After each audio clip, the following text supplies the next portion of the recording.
Episode 126। बिस्तर चौड़ा है, दो लोग सो सकते हैं। प्रियंका बिस्तर पर लेटी थी, उसका दिल जोर जोर से धड़क रहा था और चेहरा लाल हो गया था, यहाँ तक कि उसके कान भी सुर्ख हो गए थे। वह करण की तरफ देखने की हिम्मत नहीं जुटा पा रही थी, डर था कि कहीं उनकी नज़रें मिल न जाएं।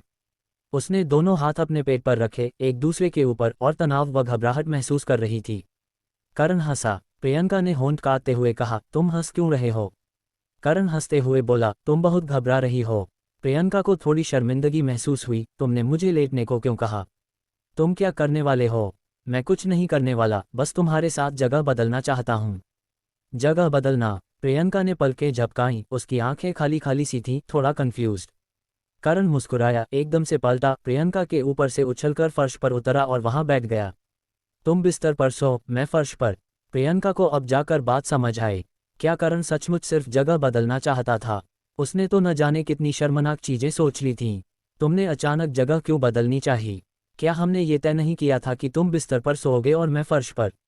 करण हंसते हुए बोला, तुम अपने बिस्तर पर सोने की आदी हो, फर्श पर सोना तुम्हारे लिए कैसे आरामदायक होगा? मैंने सुना कि तुम कल रात करवटें बदल रही थीं, अच्छे से सो नहीं पाईं। तुम्हें बिस्तर पर सोना चाहिए, मैं तो सालों से सख्त बिस्तरों पर सोने का आदी हूँ, फर्श पर सोने में कोई दिक्कत नहीं। दरअसल करण हमेशा से प्रियंका के साथ जगह बदलना चाहता था। वह एक मर्द बिस्तर पर सोए और प्रियंका एक औरत फर्श पर सोए, ये कुछ ठीक नहीं लग रहा था। लेकिन पहले उनके बीच की अजीब सी दूरी की वजह से करण ये बात नहीं उठा पाया था। आज बातचीत उस तरफ गई तो उसने मौका लिया और जगह बदलने के साथ साथ प्रियंका को थोड़ा छेड़ भी दिया।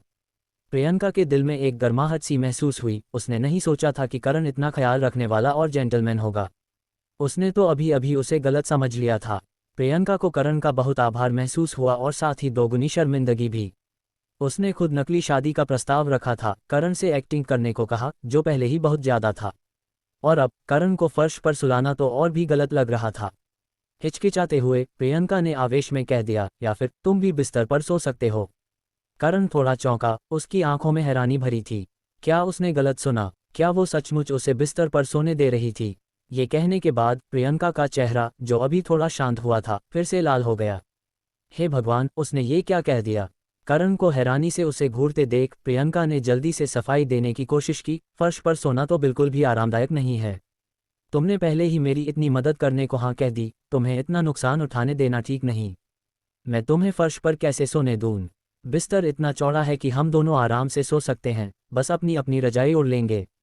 ठीक है। प्रियंका का चेहरा और लाल होता जा रहा था, उसकी आवाज़ धीमी होती जा रही थी और वो शर्मिंदगी में डूबी थी। करण ने बिना हिचकिचाए हामी भर दी। कौन सख्त फर्श की जगह मुलायम बिस्तर नहीं चुनेगा? करण की हामी देख प्रियंका ने राहत की सांस ली, लेकिन साथ ही और घबराहट भी महसूस हुई। वह हमेशा से सोते वक्त काफ़ी अनुशासित रही थी, तो उसे ज़्यादा करवटें बदलने की आदत नहीं थी। करण ने फर्श से तकिया और रजाई उठाकर बिस्तर पर रख दी, फिर सीधे लेट गया और हंसते हुए बोला, देर हो रही है, सो जाएं।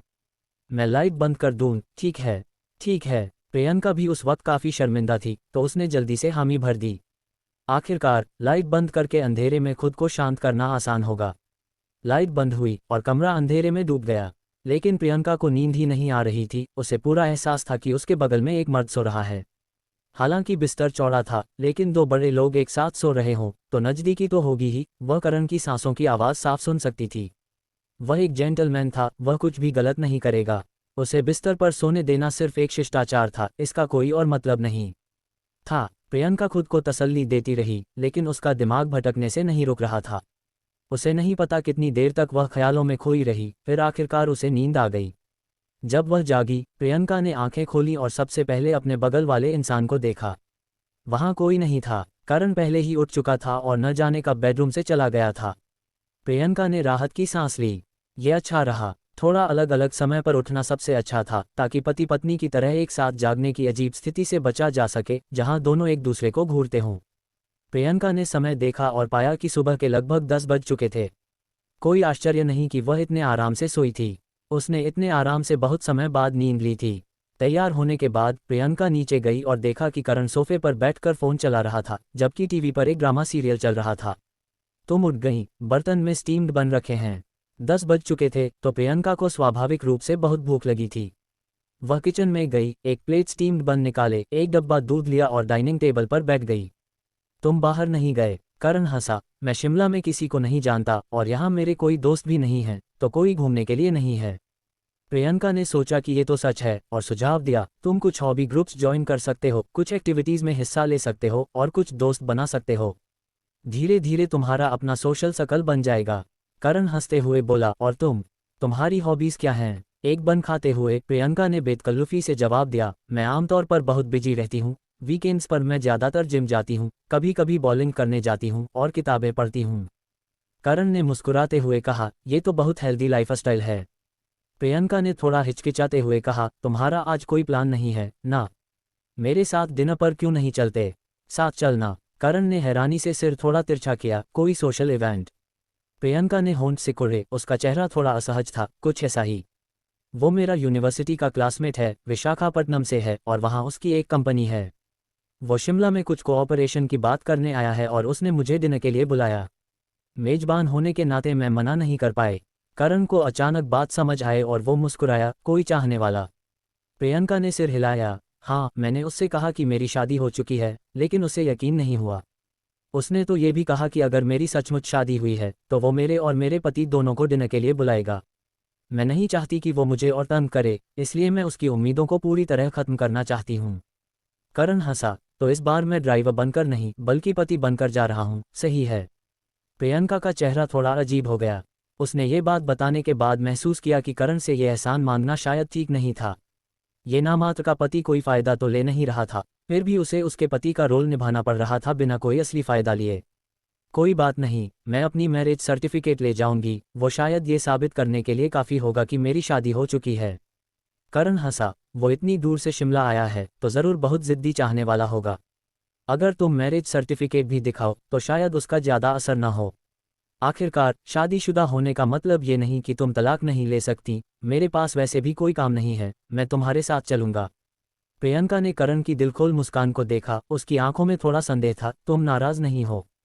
करण चौंका, मुझे नाराज क्यों होना चाहिए?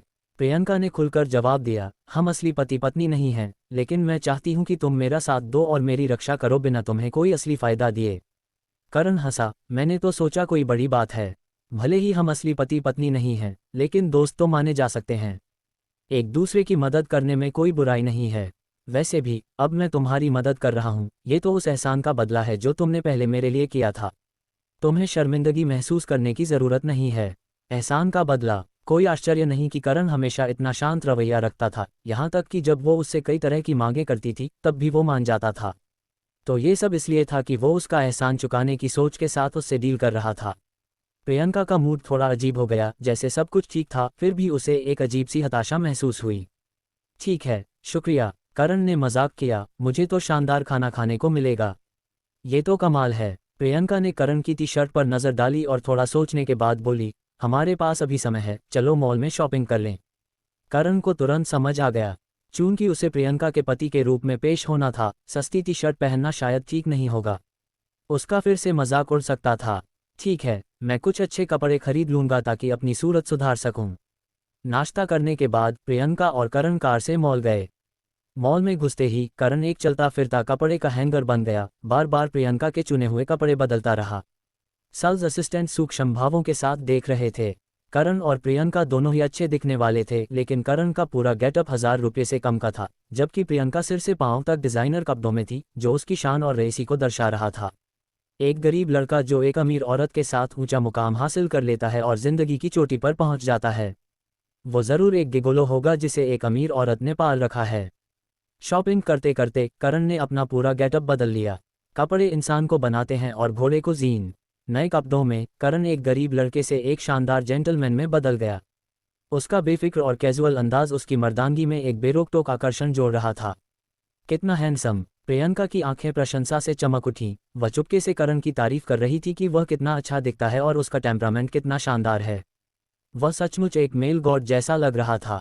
अगर प्रियंका को इतनी सारी मुश्किलों का सामना न करना पड़ रहा होता तो वह अपनी नकली शादी को असली में बदलना चाहती थी। शाम को करण ने प्रियंका को रेस्तरां तक ड्राइव किया। कार से उतरने के बाद करण मुस्कुराया और बोला, क्या तुम मेरे साथ बाह में बाह डालना चाहोगी? प्रियंका के गाल हल्के से लाल हो गए। ठीक है, करण ने मजाक किया, स्वाभाविक रहो वरना हमारी एक्टिंग उल्टी पड़ जाएगी।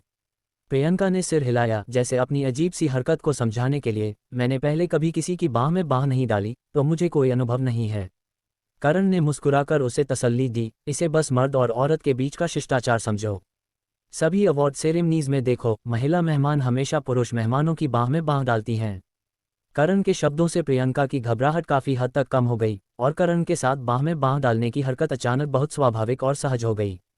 उसका क्लासमेट ईशांत पहले ही आ चुका था। प्रियंका को करण की बाह में बाह डाले रेस्तरां में आते देख उसका हैंडसम चेहरा तुरंत उदास हो गया। प्रियंका ने कहा था कि उसकी शादी हो चुकी है, लेकिन ईशांत को यकीन नहीं हुआ। वह हमेशा से प्रियंका की स्थिति पर नजर रखता था। क्या वह मल्होत्रा ग्रुप को मैनेज करने में बिजी नहीं थी? उसका इतने समय तक कोई बॉयफ्रेंड भी नहीं था, तो अचानक शादी कैसे हो सकती थी? शायद प्रियंका ने ये सब जानबूझकर कहा था, ताकि वह उसका पीछा करना छोड़ दे। और जो आदमी अचानक सामने आया, ईशांत को लगता था कि वह प्रियंका का दोस्त या कोई किराए का एक्टर हो सकता है, जिसे उसने सिर्फ उसके लिए शो करने के लिए बुलाया हो। जैसे जैसे करण और प्रियंका नजदीक आए, ईशांत ने उन्हें कुछ बार देखा। उसकी आंखों में अनिश्चितता थी। ये लड़का बहुत मर्दाना था, बहुत हैंडसम, और सिर से पांव तक ब्रांडेड कपड़े पहने हुए। उसके कलाई पर लाखों की पाटेक फिलिप वॉच थी, और उसका बेफिक्र आलसी अंदाज किसी रईस जवान का सा लग रहा था। प्रियंका के साथ उसकी मौजूदगी बेवजह मेल खाती थी। ईशांत अचानक अनिश्चित हो गया। क्या वो सचमुच शादीशुदा थे? हेलो ईशांत। करण और ईशांत ने हाथ मिलाया, और फिर करण ने बहुत जेंटलमैन की तरह प्रियंका के लिए कुर्सी खींची। ये देखकर ईशांत के दिल में अचानक एक खटास सी उठी, जलन से जल रहा था, और उसने शिकायत करने का नाटक किया। प्रियंका, तुमने इतने गुपचुप तरीके से शादी कर ली, हमारे किसी भी क्लासमेट को पता नहीं चला। तुमने तो हद कर दी, हमें बता भी नहीं। प्रियंका हल्के से मुस्कुराए, हमने अभी हाल ही में मैरिज सर्टिफिकेट लिया है, और अभी तक वेडिंग सेरेमनी भी नहीं की। अभी हाल ही में सर्टिफिकेट लिया? ये तो मजाक होगा। ईशांत हंसा, मैंने तो कभी नहीं सुना कि तुम्हारा कोई बॉयफ्रेंड था, तुमने सब कुछ इतना छुपा कर रखा। अचानक कह दिया कि शादी हो गई, ये तो काफी सरप्राइज है। प्रियंका हंसी, मेरे दादाजी और करण के मास्टर पुराने दोस्त हैं, हमारी शादी दोनों बुजुर्गों ने तय की थी। असल में मैं और करण एक दूसरे को ज्यादा समय से नहीं जानते। हमने पहले शादी की और फिर प्यार शुरू हुआ। ईशांत हैरान रह गया। उसने पहले सोचा था कि सामने वाला आदमी नकली है, लेकिन अब प्रियंका ने ये कहा तो उसे यकीन नहीं रहा। ये तो आज का जमाना है, और अब भी अरेंज्ड मैरिज होती है। ईशांत ने संदेह से पूछा, और फिर करण की तरफ देखा। मिस्टर करण, मैं आपकी शादी पर कोई राय नहीं रखता, बस थोड़ा हैरान हूँ। कोई राय नहीं? तुम्हारी राय तो बहुत बड़ी है। तुम्हारे चेहरे पर तो अविश्वास और जलन साफ लिखी हुई है। करण हंसा, जब मेरे मास्टर ने मुझे ये बात बताई तो मैं भी काफ़ी हैरान था। जैसा तुमने कहा, ये कैसा ज़माना है, अब भी अरेंज्ड मैरिज होती है। मैंने पहले कभी ऐसा नहीं देखा या अनुभव किया, तो शुरू में मैं काफ़ी खिलाफ था। लेकिन मास्टर का हुक्म टालना मुश्किल था, तो मैं अनमने मन से शिमला आया। शुक्र है, कुछ समय साथ बिताने के बाद प्रियंका खूबसूरत है, टैलेंटेड है, और दयालु दिल की है। मैं अब अपने मास्टर का शुक्रगुजार हूँ। ईशांत का दिल गुस्से से फटने को था। तुम फायदा उठा रहे हो और मासूम बन रहे हो। विरोध? कैसा विरोध? इतनी खूबसूरत औरत, जिसे दूसरे लोग चाहकर भी नहीं पा सकते, और तुमने विरोध किया? तुम तो सरेआम डींगे मार रहे हो। प्रियंका की आंखें इधर उधर देख रही थीं। करण ने जो कहा वो शायद सच था। वह भी शुरू में इस अरेंज्ड मैरिज के खिलाफ था। प्रियंका जानती थी कि वह बहुत खूबसूरत है, लेकिन शुरू से अब तक करण ने कभी कोई असामान्य उत्साह या पहल नहीं दिखाए। वे रोज एक ही कमरे में सोते थे, और वह हमेशा पूरी तरह से शिष्ट रहा, बिना कोई गलत शब्द या हरकत के। समय के साथ प्रियंका समझ गई थी कि करण का नकली पति का रोल निभाने और बिना कुछ उम्मीद किए उसकी मदद करने का इरादा उसका एहसान चुकाना और आखिरकार वह जेड पेंडेंट हासिल करना था। ईशांत हंसा, प्रियंका हमारी यूनिवर्सिटी की कैंपस बेल थी, सबके लिए एक स्वीकार्य देवी और सभी लड़कों की ड्रीम गर्ल। अगर तुम्हारी बातें उन लड़कों ने सुन ली तो शायद तुम्हें पीट डालें। करण ने ईशांत को एक मुस्कान के साथ देखा, क्या तुम भी मुझे पीटना चाहते हो? ईशांत चौंका और फिर हंसा, सच कहूं तो मैं जलन और ईर्ष्या महसूस कर रहा हूं। करण हंस पड़ा, खैर वो भी काम नहीं आएगा, क्योंकि तुम मुझे बिल्कुल नहीं पीट सकते। प्रियंका अचानक हंस पड़ी। करण के शब्द बहुत मजेदार थे। ईशांत का चेहरा एक पल के लिए सख्त हो गया, और फिर उसने जबरदस्ती मुस्कुराया, बस मजाक कर रहा था, हम सचमुच नहीं लड़ेंगे। मैं अपने क्लासमेट के तौर पर प्रियंका के लिए खुश हूं कि उसने अपनी खुशी ढूंढ ली। वैसे मिस्टर करण, तुम क्या करते हो? करण हंसा, पिछले कुछ सालों से मैं आर्मी में था, अभी हाल ही में डिस्चार्ज हुआ हूं। अब मैं मल्होत्रा ग्रुप में हूं, अपनी पत्नी के भरोसे जी रहा हूं, उसका पीछा करता रहता हूं। ईशांत की आंखें अविश्वास से फैल गईं। पत्नी के भरोसे जी रहा है? उसके खाने पर? अरे, ये तो काफी अप्रत्याशित है। मिस्टर करण की सूरत और अंदाज देखकर मैंने सोचा था कि तुम्हारा करियर बहुत सफल होगा। करण, जैसे कि उसे ईशांत की तंज का पता ही न हो, बेतकल्लुफी से बोला, मुझे अपनी सूरत की ज़्यादा परवाह नहीं है। ये वॉच प्रियंका ने मुझे गिफ्ट की थी और ये कपड़े आज खरीदे गए हैं। मैं घर पर तो आराम से रहता हूँ, लेकिन प्रियंका के पुराने क्लासमेट से मिलने के लिए थोड़ा गंभीर होना पड़ा। प्रियंका को उम्मीद नहीं थी कि करण ऐसा जवाब देगा। वह मदद नहीं कर सकी और उसने करण की बांह पर हल्के से थपथपाया और डांटते हुए कहा, तुम क्या बोल रहे हो? मैंने तुम्हें वॉच दी थी क्योंकि तुमने मेरी बहुत बड़ी मदद की थी, मेरी कृतज्ञता के तौर पर। कपड़े खरीदना इसलिए क्योंकि तुम आमतौर पर बहुत आलसी हो और जब मैं तुम्हारे लिए कपड़े खरीदती हूँ तो तुम लेते नहीं। करण हंसा, कोई बात नहीं, कोई बात नहीं। आज तो प्रियंका ने कपड़ों के पैसे दिए ना। छोटी मोटी डिटेल्स पर ध्यान मत दो। प्रियंका असहाय थी। उसने ईशांत की तरफ मुस्कुराते हुए कहा, वो अकेले रहने का आदी है और बहुत सीधा बोलता है, इसे दिल पर मत लो। मिस्टर करण बहुत स्पष्टवादी और सीधे हैं, ये तो अच्छी बात है। ईशांत ने चेहरे पर जबरदस्ती मुस्कान लाई, लेकिन उसका दिल अंदर से खून के आंसू रो रहा था। पत्नी के भरोसे जी रहा है। वो तो साफ साफ एक फ्रीलोडर है, लेकिन प्रियंका फिर भी उसका बचाव कर रही है। वो मैं क्यों नहीं हूँ? सूरत, पारिवारिक बैकग्राउंड और काबिलियत में मैं इस फ्रीलोडर से कहाँ कम हूँ? मैं क्यों हार गया? बस इसलिए कि मेरे पास तुम्हारे दादाजी का कोई पुराना दोस्त मास्टर नहीं है। प्रियंका और करण के बीच कोई खास अंतरंग हरकतें नहीं थीं, लेकिन उनके हर शब्द और इशारे में एक परिचितपन था। हर मुस्कान, हर नज़र और यहाँ तक कि एक नज़र भी बहुत स्वाभाविक थी। प्रियंका को अच्छे से जानने वाले के तौर पर ईशांत देख सकता था कि ये परिचितपन बनावटी नहीं था। ये दोनों सचमुच शादीशुदा थे, शायद अभी भी अपने रिश्ते को एडजस्ट करने के दौर में थे। पहले बिस्तर पर, फिर फीलिंग्स को एडजस्ट करना। जिस औरत को उसने पाने की कसम खाई थी, वह प्रत्याशित रूप से किसी और की पत्नी बन गई थी। ये सोचकर कि हर शाम प्रियंका को करण के साथ तरह तरह से टॉस किया जाएगा, ईशांत का दिल मरोड़ उठा और उसके चेहरे की मुस्कान भी असहज हो गई। प्रियंका ने ईशांत का असहज चेहरा देखा और अचानक समझ गई कि आज उसने और करण ने जो चुनिंदा सच बोला था, वो हैरान करने वाली हद तक काम कर गया था, बिना जानबूझकर एक्टिंग किए। साफ था कि ईशांत को अब यकीन हो गया था। वह अंदर से जरूर निराश महसूस कर रहा था। अब तो उसे पूरी तरह हार मान लेनी चाहिए ना। प्रियंका ने राहत की सांस ली और बात बदल दी, तुम इस बार बिजनेस पार्टनरशिप की बात करने आए हो? अब जबकि ईशांत को यकीन हो गया था, वे बाकी चीज़ों के बारे में बेतकल्लुफी से बात कर सकते थे, दिन को पार करना ही मिशन पूरा करना था।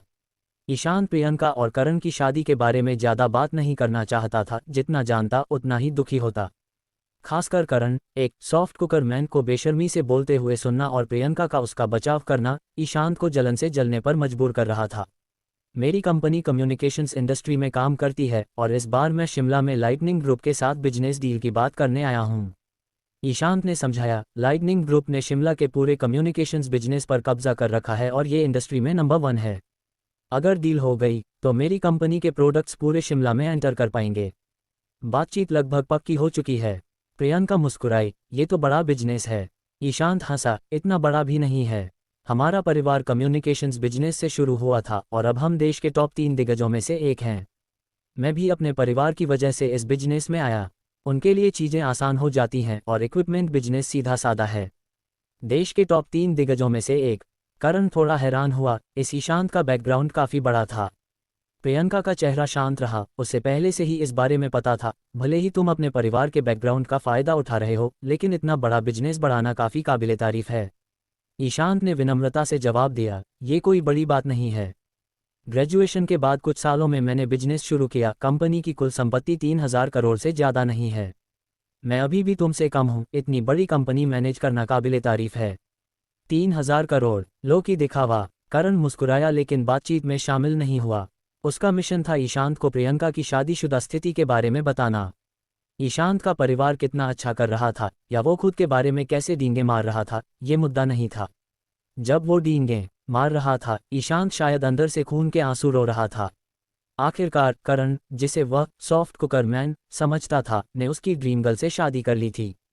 तीनों बातचीत कर रहे थे, तभी रेस्तरां में एक पुरुष और एक महिला गुजरे। वे अचानक गलियारे में रुक गए। अरे मिस्टर ईशांत। ईशांत ने ऊपर देखा, उसका चेहरा थोड़ा हैरान था। मिस्टर मुनाफ, क्या इत्तेफाक है?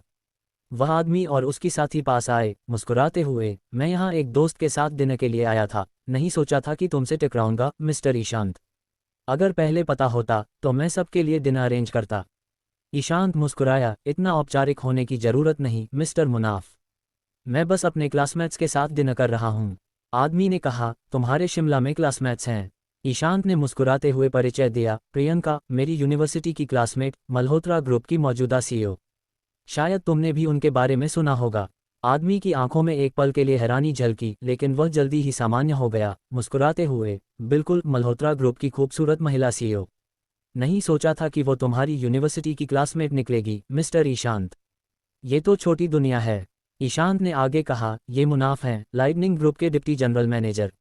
मैं इस बार उनके साथ डील की बात करने आया हूँ। प्रियंका ने मुस्कुराकर अभिवादन किया और करण का परिचय दिया, ये मेरे पति करण हैं। मुनाफ के चेहरे पर हैरानी का भाव उभरा, सीईओ प्रियंका की शादी हो गई है? प्रियंका मुस्कुराए, हाँ, हमने हाल ही में शादी की है।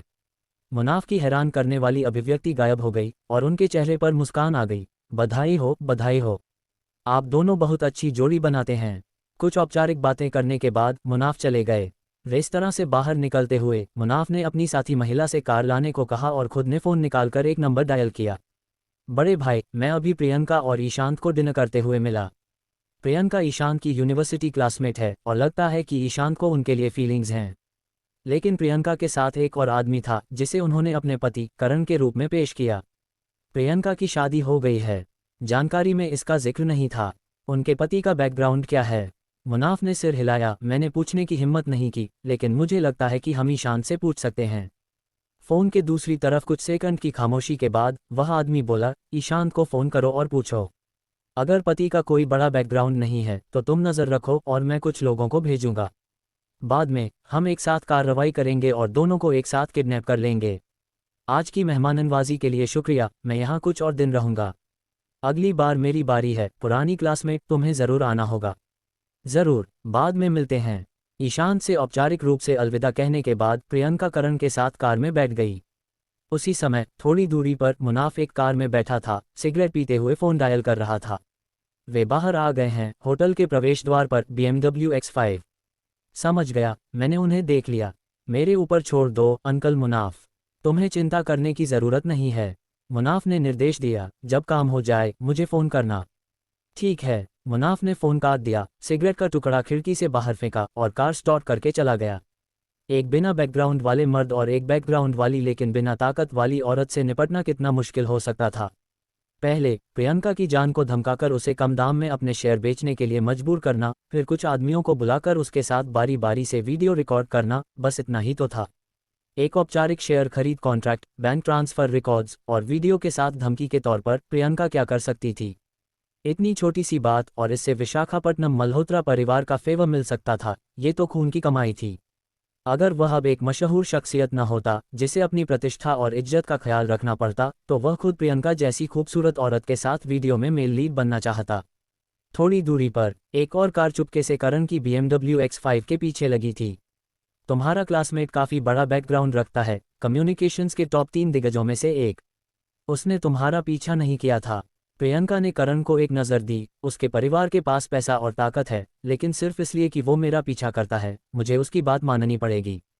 करण हंसते हुए बोला, ज़रूरी नहीं, बस वो इतने अच्छे कंडीशंस के साथ एक अच्छा इंसान लगता है। अगर वो सचमुच तुम्हारा पीछा करे तो किसी औरत के लिए उसका विरोध करना मुश्किल होगा। प्रियंका ने हल्का सा तंज कसा, वो औरतों में सचमुच बहुत सफल है, लेकिन यही वजह है कि मुझे वो पसंद नहीं। वैसे भी मेरे पास अपने काम हैं, मेरे लिए प्यार एक लग्जरी है और मैंने कभी इसके बारे में सोचा ही नहीं। करण हंसा, तुम्हें इतना एक्सट्रीम होने की ज़रूरत नहीं है।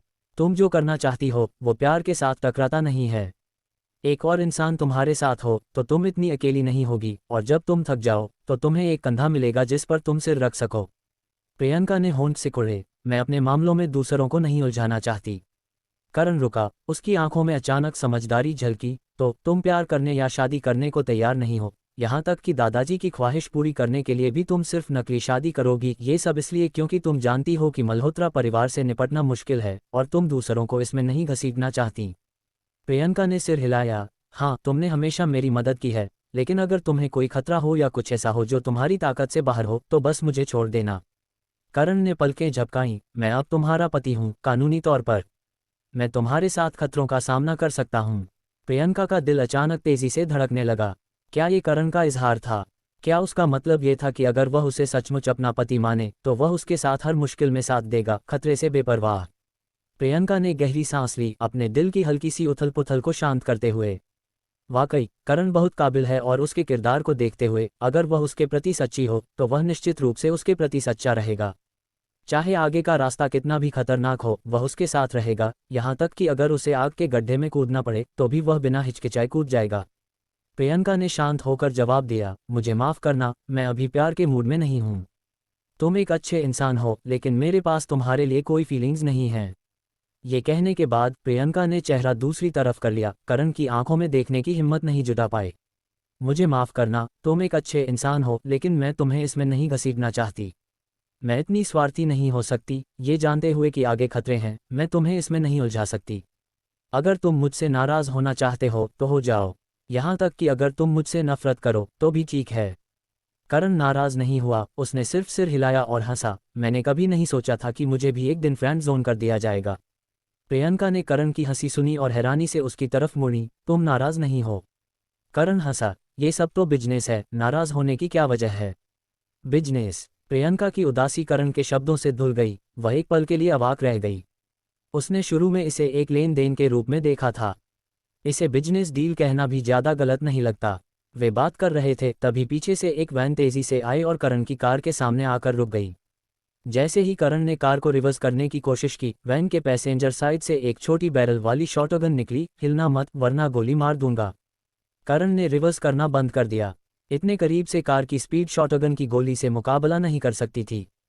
करण नहीं कह सकता था कि उसे चोट नहीं लगेगी, प्रियंका की तो बात ही छोड़ दो जो उसके बगल में बैठी थी। चूंकि दूसरी पार्टी ने तुरंत गोली नहीं चलाई, इसका मतलब था कि उनका कोई मकसद था, लूटपाट या किडनैपिंग। करण ने अपने हाथ उठाए, तुम लोग क्या चाहते हो? पैसा? मेरे पास पैसे हैं, सब ले लो। वैन का दरवाज़ा खुला, दो आदमी बाहर निकले और बीएमडब्ल्यू की पीछे वाली सीट पर चढ़ गए। एक के पास छोटी बैरल वाली शॉटगन थी जो तिरछे करण की कमर की तरफ तानी हुई थी। गाड़ी चलाओ भाई लोग, धन की तलाश में, जान को नुकसान नहीं। भाई मेरे पास कुछ पैसे हैं, क्यों ना तुम लोग इसे ले लो और इमरजेंसी के लिए रखो। बकवास बंद करो, गाड़ी चलाओ। ठीक है, चिंता मत करो, मैं गाड़ी स्टार्ट करता हूँ। करण ने गाड़ी स्टार्ट की और साथ ही प्रियंका को एक तसल्ली देने वाली मुस्कान दी। प्रियंका का चेहरा कुछ पीलापन लिए था और उसने दांत भींचकर पूछा, क्या तुम लोग मेरे पीछे आए हो? हथियारबंद आदमी ने ठंडी हंसी हंसी, बात करना बंद करो, तुम्हें जल्दी पता चल जाएगा। दूसरे आदमी ने एक खंजर निकाला और प्रियंका की तरफ लहराया, चुप रहो वरना मैं तुम्हारा चेहरा बिगाड़ दूंगा। करण गाड़ी चला रहा था, सामने वाली वैन का पीछा करते हुए, और प्रियंका को सिर हिलाकर इशारा किया कि वह अपहरणकर्ताओं को और उकसाए नहीं। गाड़ी तंग थी, अपहरणकर्ता पीछे की सीट पर बैठे थे, बंदूक और चाकू से लैस। अगर करण ने सामने की सीट से कुछ करने की कोशिश की तो उसे भरोसा था कि वह संभाल लेगा, लेकिन वह ये सुनिश्चित नहीं कर सकता था कि प्रियंका को चोट न लगे। गाड़ी तेजी से वैन के पीछे चली, जल्दी ही मुख्य सड़क छोड़कर एक सुनसान इलाके की तरफ बढ़ गई। आधे घंटे बाद गाड़ी पहाड़ी रास्ते से निकली, कुछ देर तक एक कच्ची सड़क पर चली और एक छोटी 3 मंजिला इमारत के आंगन में घुसी। गाड़ी से उतरो। करण और प्रियंका को बंदूक की नोक पर गाड़ी से उतारा गया और उनके मोबाइल फोन और बैग सब छीन लिए गए। चलो, करण ने सीन को स्कैन किया। 5 आदमी, 2 शॉटगन और 2 चाकू। लीडर के पास कोई दिखने वाला हथियार नहीं था, लेकिन वह तेजी से हिलता था और उसकी उजागर मांसपेशियां ताकत का एहसास दे रही थीं। ये आदमी शायद कोई मार्शल आर्टिस्ट या शायद एक कल्टिवेटर भी हो सकता था। करण ने जल्दबाजी में कुछ करने की कोशिश नहीं की, वह ये समझना चाहता था कि ये लोग कौन हैं और इनका उन पर हमला करने का मकसद क्या है। कुछ करने से पहले उसे ये सुनिश्चित करना था कि प्रियंका की सुरक्षा 100% गारंटी हो। करण और प्रियंका को घर के अंदर ले जाया गया। लीडर ने उनसे मुस्कुराकर कहा, डरो मत, जब तक तुम वही करो जो मैं कहता हूँ तुम ठीक रहोगे। हम सिर्फ पैसे के पीछे हैं, जान के नहीं। करण ने पूछा, तुम लोग क्या चाहते हो? आदमी मुस्कुराया, मल्होत्रा ग्रुप के शेयर। चिंता मत करो, हम इन्हें मुफ्त में नहीं मांग रहे, हम इन्हें खरीद रहे हैं। प्रियंका का चेहरा पीला पड़ गया, वे सचमुच उसके पीछे थे। क्या तुम लोग तनिष्क के आदमी हो? आदमी थोड़ा चौंका और फिर हंसा, कौन तनिष्क, कौन दियू, मुझे नहीं पता। मैं तो बस बहुत समय से गुंडा रहा हूँ और अब बॉस बनने की कोशिश करना चाहता हूँ। मैंने इन सालों में कुछ पैसे कमाए हैं और मैं इन्हें तुमसे, सीईओ प्रियंका, शेयर खरीदने के लिए इस्तेमाल करना चाहता हूँ। करण ने आदमी के चेहरे को देखा और उसे थोड़ा आश्चर्य हुआ। तनिष्क नहीं? क्या तनिष्क ने कोई और एग्जीक्यूटर ढूंढ लिया था? प्रियंका के पिछले बयान के अनुसार मल्होत्रा और मल्होत्रा परिवार के बीच एक समझौता था कि तनिष्क प्रियंका को निशाना नहीं बना सकता, इसलिए तनिष्क ने तारुष और सेठी परिवार को ढूंढा था। लेकिन अब तारुष का पिता मर चुका था और सेठी परिवार को उसने पनगु कर दिया था। क्या तनिष्क ने अगला गुंडा ढूंढ लिया था? प्रियंका ने पूछा। तुम मेरे हाथों के शेयर खरीदना चाहते हो, कितना दोगे? आदमी हंसा। 20 करोड़। कैसा है? कीमत तो बहुत अच्छी है ना। अगर तुम शेयर बेच दो और ये 20 करोड़ ले लो तो ये तुम्हें रईसी की जिंदगी जीने के लिए काफ़ी होंगे। प्रियंका गुस्से से बोली, 20 करोड़? तुम लोग जाकर डकैती क्यों नहीं करते? आदमी हंसा। अगर मैं तुम्हें बिल्कुल पैसे न दूं तो वो डकैती होगी। लेकिन मैं तो एक बिजनेसमैन हूं और अगर हम डील कर लें तो वो सबसे अच्छा होगा। अगर डील नहीं हुई तो मुझे डकैती करने में भी कोई दिक्कत नहीं। करण ने प्रियंका को अपने पीछे खींचा और मुस्कुराया। ये जबरदस्ती खरीद बिक्री तो सामान्य प्रक्रिया से नहीं होगी ना। शेयर ट्रांजैक्शन के लिए क्या खुद इंसान का मौजूद होना ज़रूरी नहीं है? आदमी हंसा। ये तुम्हारी चिंता की बात नहीं है। कॉन्ट्रैक्ट तैयार है। सीईओ प्रियंका, जब तक तुम साइन करो और अपनी उंगली का निशान लगाओ, 20 करोड़ तुरंत तुम्हारे अकाउंट में ट्रांसफ़र हो जाएंगे। फिर तुम ये पैसे लेकर दुनिया में कहीं भी जा सकती हो। अगर तुम सहमत नहीं हो तो भी ठीक है। हमारे पास तुम्हें मनाने के लिए बहुत समय है। मनाना? प्रियंका को पता था कि ये बदमाश उसके खिलाफ किस तरह के हथकंडे अपनाएंगे और उसने दांत भींचकर कहा, ठीक है, कॉन्ट्रैक्ट लाओ, मैं साइन कर दूंगी। लेकिन तुम्हें वादा करना होगा कि साइन करने के बाद तुम हमें दोनों को जाने दोगे। आदमी हंसा। जैसा मैंने कहा, मैं पैसे के पीछे हूं, जान के नहीं। जब तक तुम साइन करो और कॉन्ट्रैक्ट की प्रक्रिया पूरी हो जाए, मैं तुम दोनों को स्वाभाविक रूप से जाने दूंगा। क्या सिर्फ साइन करने से प्रक्रिया पूरी हो सकती थी? मौजूद होने की ज़रूरत नहीं। बाद में इंसान के मुकरने का डर नहीं। लगता था कि इसके पीछे वाले आदमी के पास बहुत बड़ी ताकत थी, वरना सामान्य प्रक्रिया के अनुसार ऐसी चीज़ें संभव नहीं थीं। आज जब वे डिनर के लिए बाहर गए तो इन लोगों ने उनका पीछा कैसे किया? ईशांत, मुनाफ। करण की आंखें थोड़ी सी खुलीं। उसे मुनाफ का हैरान चेहरा याद आया जब उसने प्रियंका को देखा और सुना कि वह प्रियंका का पति है। कम्युनिकेशंस बिजनेस पर कब्जा, लाइटनिंग ग्रुप। मुनाफ। रस्तोगी परिवार। शिमला के 3 बड़े कल्टीवेटर परिवारों में से एक रस्तोगी परिवार। जब करण सोच में डूबा था तभी बगल में खड़ा एक आदमी तैयार कॉन्ट्रैक्ट ले आया और उसे प्रियंका के सामने रख दिया। प्रियंका ने दांत भींचे और जल्दी से अपने नाम पर साइन कर दिया। ये एक ग्रेट वाइट शार्क है। आदमी ने कॉन्ट्रैक्ट उठाया, उस पर साइन और उंगली का निशान देखा और हंसा। जो समय को समझते हैं वही हमेशा शानदार होते हैं। तुम स्मार्ट हो, तुमने हम दोनों का बहुत सारा झंझट बचा लिया। प्रियंका ने आदमी को गुस्से से घूरा। मैंने साइन कर दिया है, तुम हमें कब जाने दोगे? आदमी मुस्कुराया। अगला, तुम्हें थोड़ा और सहयोग करना होगा। अगर सब कुछ ठीक रहा तो तुम कल सुबह जा सकती हो। प्रियंका ने पूछा, किस चीज़ में सहयोग? आदमी जोर से हंसा। ये छोटी सी बात है। रात लंबी है और हर कोई बोर हो रहा है। हम सब मिलकर कुछ मज़ा कर सकते हैं। तुम्हें कोई आपत्ति तो नहीं होगी ना? आसपास के आदमियों ने सब लंपट मुस्कानें बिखेरी और जोर से हंसे। प्रियंका का चेहरा अचानक पीला पड़ गया। इस सुनसान जगह पर जहां उनकी चीखें कोई नहीं सुन सकता था, ये साफ था कि इन आदमियों का उनके लिए क्या इरादा था। करण ने इधर उधर देखा। कॉन्ट्रैक्ट साइन करने से पहले उन्हें कॉन्ट्रैक्ट साइन करने की धमकी दी गई थी ताकि वे खुद को और प्रियंका को सुरक्षित रख सकें, बंदूक की नोक पर। अब कॉन्ट्रैक्ट साइन हो चुका था। दोनों बंदूकधारियों ने अपनी बंदूक की नोक नीचे कर ली थी। अब वे सावधान नहीं थे। आखिरकार उनके लिए ये दोनों भीड़ों की तरह थे जो भेड़ियों के झुंड में घुस आए थे, बिना किसी विरोध की ताकत के। करण सबसे नज़दीकी बंदूकधारी के पास गया। तुम लोग रस्तोगी परिवार से हो ना? इस मोड़ पर मुझे तुम लोगों से कुछ कहना है। आदमियों की मुस्कानें अचानक रुक गईं। वे हैरानी से करण की तरफ देखने लगे। लीडर ने हैरानी से पूछा, तुम्हें कैसे पता कि हम रस्तोगी परिवार से हैं? उनके हिचकिचाने के पल में करण पहले ही बंदूकधारियों के पास पहुंच चुका था। उसने कहा, प्रियंका, अपनी आंखें बंद करो। हालांकि प्रियंका को नहीं पता था कि करण क्या करने वाला है, उसने सहज रूप से अपनी आंखें बंद कर लीं। करण ने अपनी उंगलियां मोड़ी और एक मुक्का मारा। मुक्का, जैसे फीनिक्स की आंख, ने तुरंत बंदूकधारी का गला तोड़ दिया। बंदूकधारी ने सहज रूप से अपनी बंदूक की नोक उठाई जिस पल करण ने हरकत की, लेकिन करण का बायां हाथ पहले ही भूत की तरह नोक को पकड़ चुका था, उसे बगल में मोड़ते हुए। धम! बंदूकधारी ने सहज रूप से ट्रिगर खींचा और शॉटगन की गोलियां छिड़क गईं, दूसरे बंदूकधारी को लगीं और उसका शरीर खून से लथपथ हो गया। वह दर्द से चीखा और जमीन पर गिर गया। उसकी बंदूक छूट गई। करण ने बंदूक की बैरल को पकड़ा और उसे अपने हाथों में खींच लिया। पकड़ बदले बिना उसने बंदूक के पिछले हिस्से को लीडर के सिर की तरफ घुमाया। लीडर ने तेजी से रिएक्ट किया, अपनी बांह उठाकर अपने सिर की रक्षा की, लेकिन बंदूक का स्टॉक उसकी बांह पर जोर से लगा। लकड़ी का स्टॉक टूट गया और आदमी की बांह टूट गई। वह लड़खड़ाया और इससे पहले कि वह अपने पैरों पर खड़ा हो पाता, करण ने उसकी टांग पर एक लात मारी और उसे दीवार की तरफ उड़ा दिया। एक धड़ाम की आवाज़ के साथ ईंट की दीवार का एक बड़ा हिस्सा धंस गया। रुके बिना करण ने पास की लकड़ी की मेज़ पकड़ी और उसे एक आदमी की तरफ फेंक दिया जो बंदूक उठाने की कोशिश कर रहा था, और खुद तेजी से मेज़ के पीछे गया। जैसे ही वह आदमी मेज़ से टकराकर बगल में धकेला गया, करण उसके पास पहुंचा, एक हुक पंच मारा जिसने उसे उड़ा दिया। उसके मुंह से खून और दांत छिटक गए। करण ने झुककर बंदूक उठाई, उसे पलटाया और उसे आखिरी आदमी के माथे पर तान दिया जो चाकू लेकर उसकी तरफ दौड़ रहा था। आदमी का चेहरा पीला पड़ गया। उसने जल्दी से चाकू फेंक दिया और अपने हाथ उठाए। बड़े भाई, मुझे बख्श दो। घुटनों पर बैठ। बिना एक शब्द बोले वह आदमी घुटनों पर बैठ गया। उसकी आंखें डर से भरी थीं। वह समझ नहीं पा रहा था कि यह बेकार सा दिखने वाला आदमी अचानक एक भयानक ग्रेट व्हाइट शार्क में कैसे बदल गया। करण पीछे हटा, उसने साइन किया हुआ कॉन्ट्रैक्ट उठाया और उसे प्रियंका को सौंप दिया। ठीक है प्रियंका, तुम अब आंखें खोल सकती हो। थोड़ा खून खराबा है। अगर तुम्हें खून से डर लगता है तो बस मेरे पीछे छुप जाओ और मत देखो। प्रियंका ने आंखें खोली और जल्दी से कमरे को स्कैन किया। खून से लथपथ बंदूकधारी और उस आदमी को देखकर जिसका गला दबकर खून से रंग गया था, उसका चेहरा थोड़ा बदल गया, लेकिन वह पीछे नहीं हटी।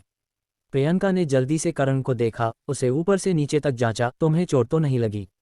करण ने जवाब दिया, मैं ठीक हूँ। ये लोग तो छोटे मोटे थे। अगर ये लोग तुम पर बंदूक ताने नहीं होते तो मैं पहले ही कुछ कर चुका होता। डर था कि तुम्हें चोट न लग जाए। प्रियंका ने राहत की सांस ली। करण से कॉन्ट्रैक्ट लिया, उसकी भावनाएं उमड़ पड़ीं। बस कुछ सेकंड में करण ने 5 आदमियों को ढेर कर दिया था। वह बहुत ज्यादा शानदार था। जब उसने कहा था कि वह लड़ने में अच्छा है तो उसे लगा था कि वह बस आम लोगों से थोड़ा बेहतर होगा, लेकिन ये तो उसकी कल्पना से परे था। इसे फाड़ दो, थोड़ा आराम करो, मैं इनसे पूछताछ करता हूँ। प्रियंका ने गुस्से में साइन किया हुआ कॉन्ट्रैक्ट फाड़ दिया और पूछा, तुमने कहा कि ये लोग रस्तोगी परिवार के हैं। कौन सा रस्तोगी परिवार? करण ने जवाब दिया, लाइटनिंग ग्रुप का रस्तोगी परिवार, शिमला के 3 बड़े कल्टीवेटर परिवारों में से एक। अगर मैं गलत नहीं हूं तो इनके पीछे अभी भी तुम्हारा कजिन है। अब तुम बोल सकते हो, और अगर तुम बोलना नहीं चाहते तो मेरे पास तुम्हें रात भर मनाने के लिए बहुत समय है। लीडर अपनी बाईं बांह लटकाए हुए था, कमर झुकी हुई थी और उसके मुंह के कोने से खून टपक रहा था। पहले करण की लात की ताकत जबरदस्त थी। अगर वह एक कल्टीवेटर न होता तो शायद उस लात से वह सीधे मर जाता। ये शब्द पहले उसने बोले थे, लेकिन अब ये करण के मुंह से निकल रहे थे, जो बहुत व्यंग्यात्मक लग रहे थे। बस कुछ मिनट पहले वे शिकारी थे और करण शिकार था। अब करण कसाई था और वे भीड़ें थीं जो कटने की प्रतीक्षा कर रही थीं। 5 आदमियों में से 2 पलक झपकते ही मारे गए। एक का गला टूट गया और दूसरा करीबी रेंज में चेहरे पर गोली लगने से मर गया। 2 और बुरी तरह घायल थे। एक को करण ने एक ही मुक्के से बेहोश कर दिया और उसे गंभीर चोट आई थी, जबकि दूसरे की बांह टूट गई थी और उसे आंतरिक चोटें थीं। हैरानी की बात थी कि सबसे दूर खड़ा छोटा भाई, जिसने सबसे आखिर में हरकत की थी, एकमात्र भाग्यशाली था। हालांकि बुरी तरह घायल था, लीडर की आंखें अभी भी भयंकर थीं। जब तुम्हें पता है कि मैं रस्तोगी परिवार से हूं तो तुम्हें इसके परिणाम भी पता होने चाहिए। तुम इसे संभाल नहीं सकते। करण हंसा, तो क्योंकि तुम रस्तोगी परिवार से हो मुझे तुम्हारे हमले सहने पड़ेंगे। यहाँ तक कि अब जब मेरे पास ऊपरी हाथ है और तुम मेरे कब्जे में हो, तब भी मैं तुम्हारा कुछ नहीं बिगाड़ सकता। यही कह रहे हो ना? करण की मुस्कान को देखकर लीडर के दिल में एक अजीब सी बेचैनी हुई। मेरा नाम मार्कस है। मेरा पिता स्टोयनिश है, रस्तोगी परिवार का 7वां वारिस। मैं मानता हूं कि आज मैंने तुम्हें कम आंका और तुम्हारा अपमान किया। अगर तुम मुझे जाने दो तो मैं आज की चोटों को भूल जाऊंगा, लेकिन अगर तुमने मुझे मार डाला तो तुम भी मौत से नहीं बच पाओगे। करण ने उदासीनता से कहा, एक कल्टीवेटर परिवार के शिष्य के रूप में तुम में सचमुच बहुत आत्मविश्वास है। यहाँ तक कि जब तुम मौत के करीब हो तब भी तुम इतने आक्रामक ढंग से धमकी दे सकते हो। मार्कस ने ठंडे लहजे में कहा, मैं बस तथ्य बता रहा हूँ। तुम वाकई लड़ने में अच्छे हो, लेकिन रस्तोगी परिवार ऐसा नहीं है जिसे तुम छेड़ सको। सचमुच? करण हल्के से मुस्कुराया और बंदूक की नोक अचानक नीचे गई, मार्कस के घुटने पर तन गई। उसने बिना हिचकिचाए ट्रिगर खींच लिया। धम! मार्कस ने दर्द से चीख मारी और जमीन पर गिर गया। दर्द से लोटपोट होने लगा। करीबी रेंज की गोली ने उसके घुटने को चकनाचूर कर दिया था। अगर वह बच भी जाता तो वह अपाहिज हो जाता। करण ने बंदूक के धुएं को फूंका और सिर घुमाकर उस चाकू वाले आदमी को देखा जिसका चेहरा पीला पड़ गया था। और क्या तुम भी बोलने का इरादा नहीं रखते? करण की नज़रों में चाकू वाला आदमी कांप उठा। डर के मारे वह लगभग गीला हो गया था और उसने जल्दी से सब कुछ बता दिया जो वह जानता था। मैं तो बस मार्कस के साथ आया था। आज मार्कस ने हमें बुलाया और हम उसके लिए काम करने आए। मुझे डिटेल्स नहीं पता, मैं तो बस एक छोटा भाई हूँ। करण ने ठंडे लहजे में पूछा, तुमने मेरी गाड़ी का पीछा कैसे किया? तुमसे किसने संपर्क किया? चाकू वाले ने कुछ भी छुपाने की हिम्मत नहीं की। मैंने मार्कस को किसी अंकल मुनाफ को फ़ोन करते सुना था। शायद वो मुनाफ ही था। करण ने पूछा, क्या ईशांत इसमें शामिल था? चाकू वाला कंफ्यूज्ड दिखा। ईशांत कौन है? मुझे नहीं पता। शुरू से अंत तक मार्कस सिर्फ अंकल मुनाफ से फ़ोन पर बात कर रहा था। हम होटल के प्रवेश द्वार पर इंतज़ार करने आए थे और जब तुम बाहर आए तो अंकल मुनाफ ने हमें हमारा टारगेट बताया और फिर हमने तुम्हारी गाड़ी का पीछा किया। करण ने भौं उठाई। मुनाफ को आज की कार्रवाई का मास्टरमाइंड होने की पुष्टि हो गई थी, लेकिन ईशांत इसमें शामिल था या नहीं, ये अभी भी अनिश्चित था। करण को कोई जल्दी नहीं थी। मुनाफ को पकड़ने के बाद जवाब सामने आ जाएंगे। मार्कस के रस्तोगी परिवार का सदस्य होने के बावजूद वह ज़्यादा एक एग्जीक्यूटिव या गुंडे जैसा लग रहा था। करण के पास अब उससे पूछने के लिए और कोई सवाल नहीं थे। उसने बेतकल्लुफी से शॉटगन उसके हाथ से छीनी और चाकू वाले के चेहरे पर मारा, उसे जमीन पर गिरा दिया। उसका गाल तुरंत सूज गया और उसने खून के साथ टूटे दांत थूक दिए। ये बदमाश सबने उस पर और प्रियंका पर हमला किया था, उन्हें कीमत चुकानी ही थी, भले ही करण प्रियंका के सामने उन्हें मारना नहीं चाहता था। प्रियंका, चलो। करण प्रियंका के पास गया, स्वाभाविक रूप से उसकी कलाई पकड़ी और उसे बाहर की ओर खींच लिया। प्रियंका का शरीर एक पल के लिए अकड़ गया, लेकिन उसने विरोध नहीं किया और करण के साथ दरवाजे की ओर चल दी। करण ने दरवाजे के पास उनके बैग और फ़ोन वापस लिए, पीछे मुड़कर दर्द से चीख रहे मार्कस को देखा और फिर चला गया। रस्तोगी परिवार को मार्कस के उस पर और प्रियंका पर हमला करने की कोशिश के बारे में पता था, तो यहाँ सबको मार देने से सबूत नहीं मिलते।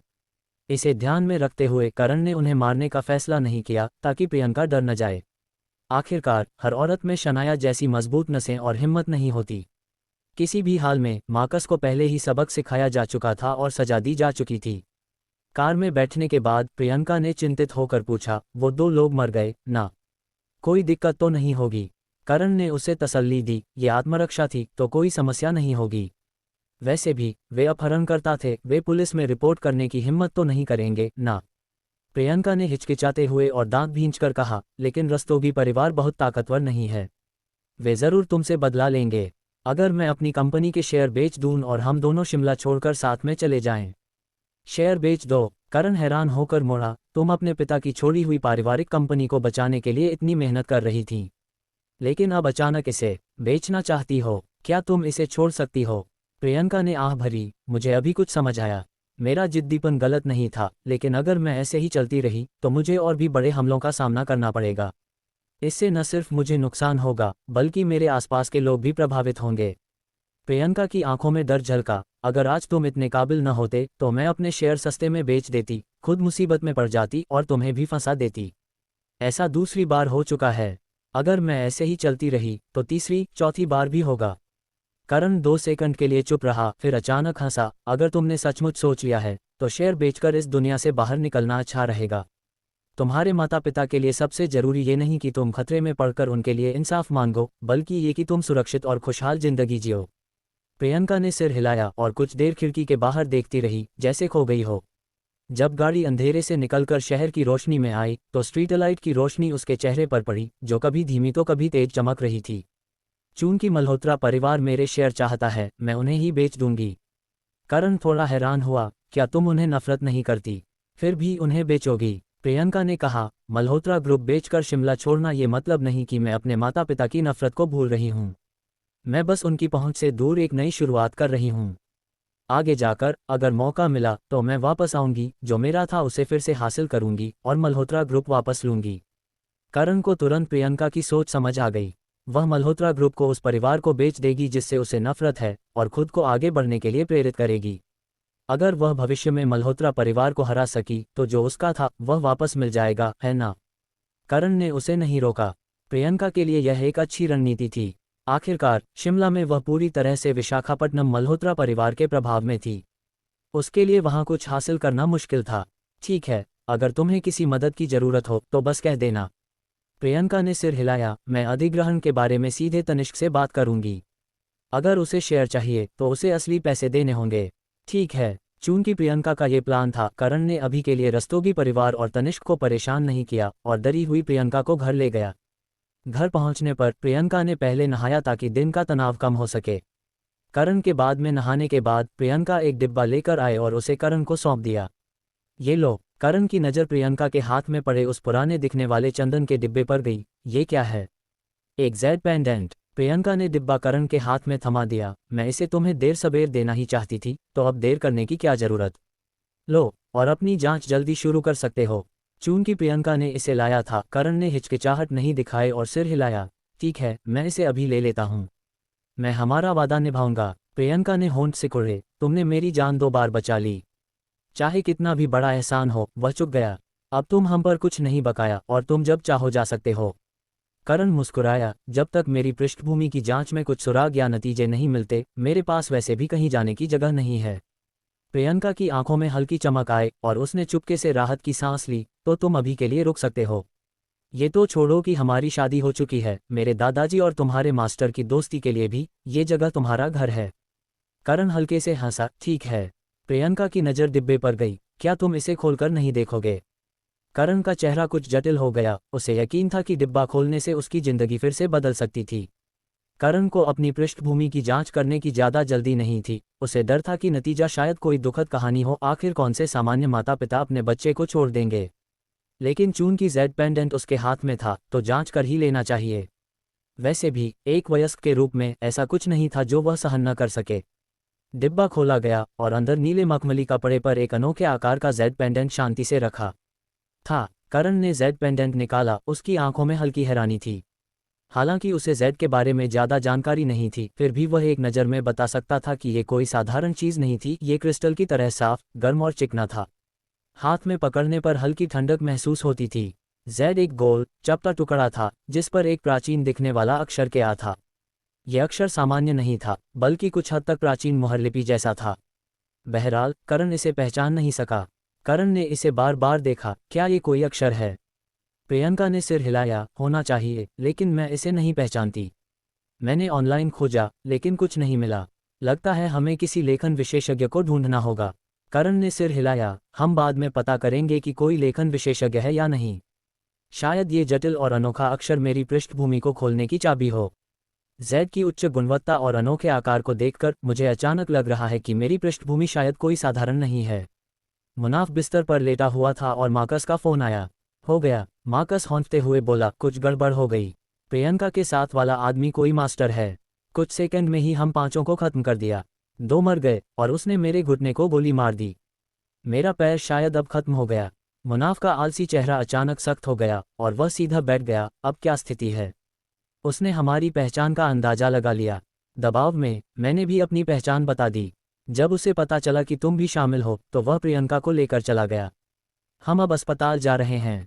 मुनाफ के चेहरे पर अविश्वास भरा भाव आया। क्या तुम्हारे पास बंदूकें नहीं थीं?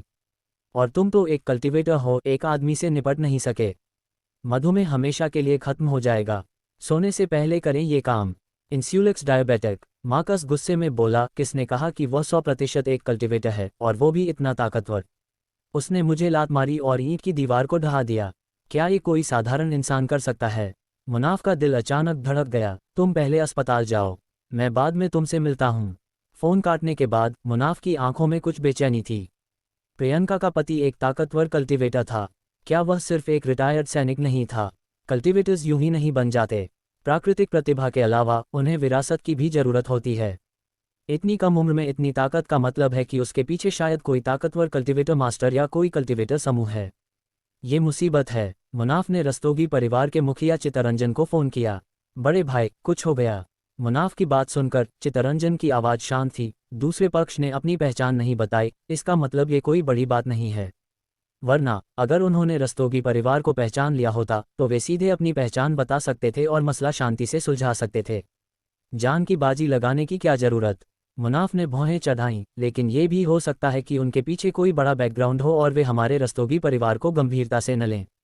इसलिए उन्होंने अपनी पहचान नहीं बताई और मार्कस को खत्म कर दिया। चित्तरंजन हंसा। अगर तुम होते मार्कस को खत्म करने के बाद, क्या तुम उस वक्त अपनी पहचान नहीं बताते? मुनाफ ने सोचा और उसे ये बात ठीक लगी। उन्होंने मार्कस को इसलिए खत्म किया क्योंकि उसने उनका पीछा किया था, लेकिन ऐसा करके उन्होंने रस्तोगी परिवार से दुश्मनी मोल ली। सामान्य समझ से अगर वह शिमला में कोई नौजवान होता, भले ही वह कितना ही ताकतवर क्यों न हो, उसे स्थानीय बड़े लोगों को कुछ तो इज्जत देनी चाहिए, है ना? मसला सुलझने के बाद गुस्सा निकालकर और इज्जत बचाकर, अपनी पहचान बताकर और बैठकर बात करने से ये मसला खत्म हो सकता था, है ना? पहचान न बताने या रस्तोगी परिवार को फ़ोन न करने का मतलब हो सकता है कि उनके पास कोई बड़ा बैकग्राउंड नहीं है या वे रस्तोगी परिवार को दबा नहीं सकते, इसलिए उन्होंने कुछ नहीं कहा। मुनाफ ने पूछा, तो अब क्या करें? चितरंजन ने ठंडे स्वर में कहा, उसने मार्कस को खत्म किया, इसे हम यूं ही नहीं छोड़ सकते।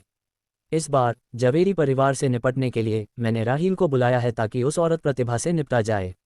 रास्ते में प्रियंका और उसके पति को भी ठिकाने लगा देंगे, भले ही उस लड़के का बैकग्राउंड कितना ही बड़ा क्यों न हो। क्या हम राहील के साथ उसे नहीं संभाल सकते? मुनाफ उत्साह से बोला, सिन्हा परिवार का राहील? हाँ, राहील को पैसे और औरतों से प्यार है। मैंने उसे 20 करोड़ दिए हैं। इस बार मैं जवेरी परिवार को पूरी तरह से कुचल दूंगा और उनका नामोनिशान मिटा दूंगा। मुनाफ तुरंत हंसा, हालांकि राहील की थोड़ी बदनामी है, लेकिन उसकी ताकत वाकई में जबरदस्त है। उसके शामिल होने से प्रतिभा तो पक्का खत्म हो जाएगी। तुम कब कार्रवाई करने वाले हो? चितरंजन हंसा, राहील ने सालों में कई दुश्मन बनाए, लेकिन वह अभी भी जिंदा और ठीक है। ये दिखाता है कि वह कितना ताकतवर है। राहील कल दोपहर को आएगा। मैंने पहले से ही मोहिंदर के साथ कल रात की व्यवस्था कर ली है, ताकि जवेरी परिवार की लड़की और मेरे बेटे के बीच की रंजिश को सुलझाया जाए। मुनाफ की आंखें चमक उठीं। बड़े भाई, क्या तुम अचानक हमला करने की योजना बना रहे हो? चितरंजन ने सिर हिलाया, हालांकि जवेरी परिवार कमजोर है, लेकिन प्रतिभा बहुत ताकतवर है और हमारा रस्तोगी परिवार उसे दबा नहीं सकता। इसलिए मैं इस मौके का इस्तेमाल करूंगा ताकि उन्हें लगे कि हम मेरे बेटे की पिटाई का मसला सुलझाने आए हैं, लेकिन असल में ये रस्तोगी परिवार के मास्टर्स का जमावड़ा होगा ताकि प्रतिभा को मार दिया जाए, जवेरी परिवार के बाकी कल्टिवेटर्स को खत्म किया जाए और उनकी जड़ें काट दी जाएं। मुनाफ हंसा, जवेरी परिवार ने सालों से रेत के मैदान के बिजनेस को पकड़ रखा है और कई लोग उनसे रंजिश रखते हैं।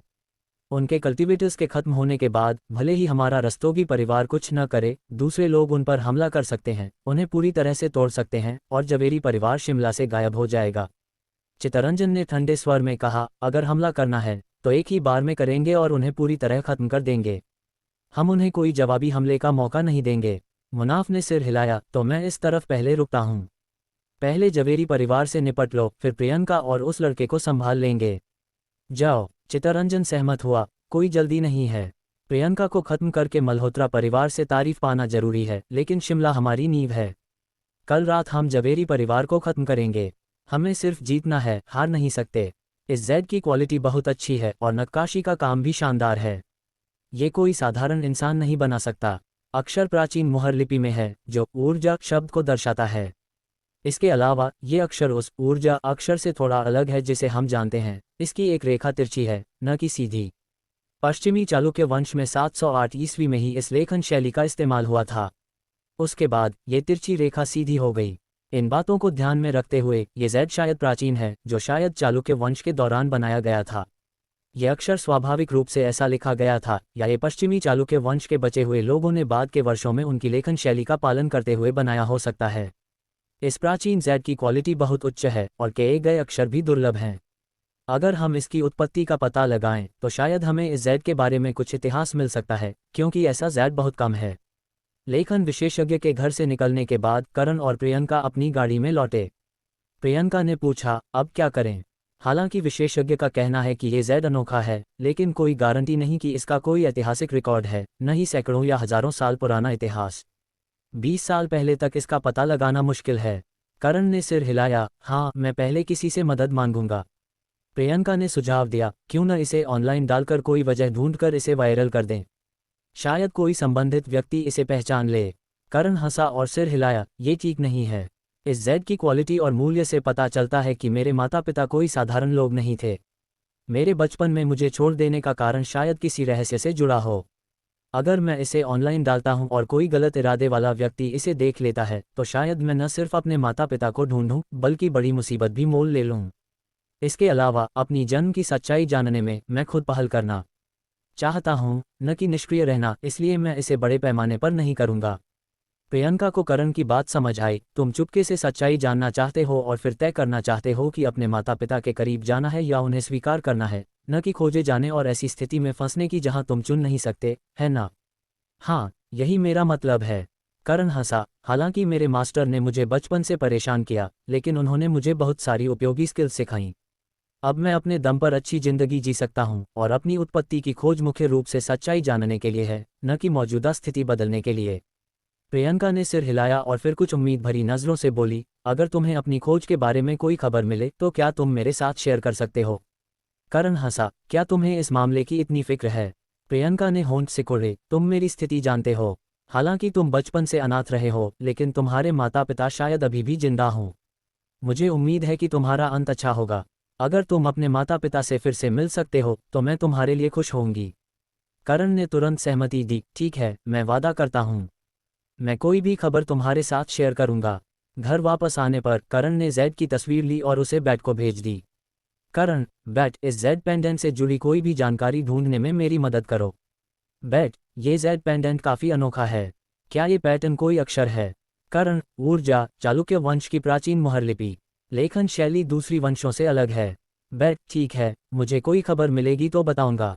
करण, शानदार। बैट एक कंप्यूटर जीनियस और सुपर हैकर है। वह ऑनलाइन उपलब्ध लगभग सारी जानकारी तक पहुंच सकता है। इसके अलावा अपनी स्थिति के कारण उसके पास ऐसी गोपनीय जानकारी तक पहुंच है जो हम लोग नहीं देख सकते। करण ने शुरू में अपने मास्टर प्रलयनाथ से मदद मांगने की योजना बनाई थी, लेकिन पिछले बार भागने के बाद उन्होंने अपना फोन बंद कर लिया था और करण को नहीं पता था कि वह अब कहाँ गए। जानकारी के कोई और रास्ते न होने के कारण करण को केवल इंतजार करना था। रात के खाने के दौरान करण गेम खेल रहा था जब उसका फोन अचानक बजा। ये प्रेरणा थी। करण ने फोन उठाया और मुस्कुराया, प्रेरणा। रोते हुए स्वर में प्रेरणा ने फोन पर कहा, करण, मेरी दूसरी मौसी मर रही हैं। क्या तुम उन्हें बचा सकते हो? करण हैरान रह गया, प्रतिभा? क्या प्रतिभा जवेरी परिवार की सबसे प्रतिभाशाली कल्टीवेटर नहीं थी? वह अचानक कैसे मरने की कगार पर पहुंच गई? करण तुरंत खड़ा हुआ, क्या हुआ? रोना मत, बस मुझे बता। प्रेरणा ने जल्दी से कहा, रस्तोगी परिवार के मुखिया कुलपति रस्तोगी कुछ लोगों को लेकर हमारे दरवाजे पर आए। कह रहे थे कि वे जवेरी परिवार के साथ मेरे उनके बेटे को मारने के मसले को सुलझाना चाहते हैं। लेकिन किसे पता था कि उन्होंने राहील नाम के एक विशेषज्ञ को भी साथ लाया, जो सिन्हा परिवार से होने का दावा करता है। मौसी ने राहील से लड़ाई की और उन्हें गंभीर चोटें आईं। वह अब मर रही हैं। यहाँ तक कि मेरे परदादा परदादी ने भी कार्रवाई की, लेकिन वे जीत नहीं सके। प्रेरणा अपनी बात पूरी करने से पहले ही दूसरी तरफ से एक गर्जन भरी, घमंडी आवाज आई, मोहिंदर, आज से कल्टीवेटर दुनिया में जवेरी परिवार का कोई नाम नहीं होगा।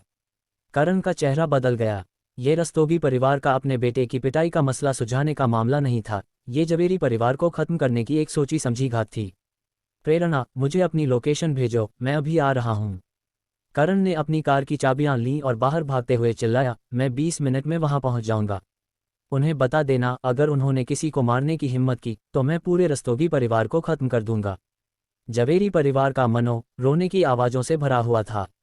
प्रेरणा का चेहरा आंसुओं से भरा था। वह अपनी दूसरी मौसी प्रतिभा को पकड़े थी, जिसके मुंह से लगातार खून बह रहा था।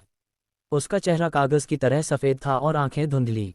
जवेरी परिवार के मुखिया मोहिंदर जमीन पर बैठे थे, उनके मुंह के कोने से खून रिस रहा था। वह अपनी ऊर्जा को संतुलित करने की कोशिश कर रहे थे। उन्होंने अभी अपनी बहन प्रतिभा को खतरे में देखा था। राहील के भारी मुके से वह उड़ गई थी। राहील उसे पूरी तरह खत्म करना चाहता था, इसलिए मोहिंदर ने जल्दी से आगे बढ़कर एक मुक्का सहा, जिससे उन्हें गंभीर आंतरिक चोट लगी। जवेरी परिवार के केवल 2 बचे हुए पुरखा मास्टर्स पहले ही युद्ध में शामिल हो चुके थे। राहील से मिलकर लड़ रहे थे, लेकिन राहील फिर भी आसानी से उनसे निपट रहा था। हाँ, जवेरी परिवार के पुरखे, इतनी ताकत के साथ तुम उस छोटी लड़की से भी कम हो।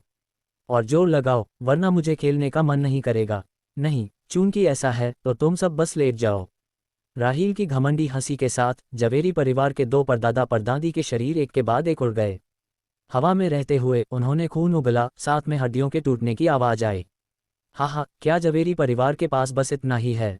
ऐसे में तुम्हें इस जगह की जरूरत नहीं है। शिमला इतना बड़ा नहीं है कि इतने सारे कल्टीवेटर्स की जरूरत हो।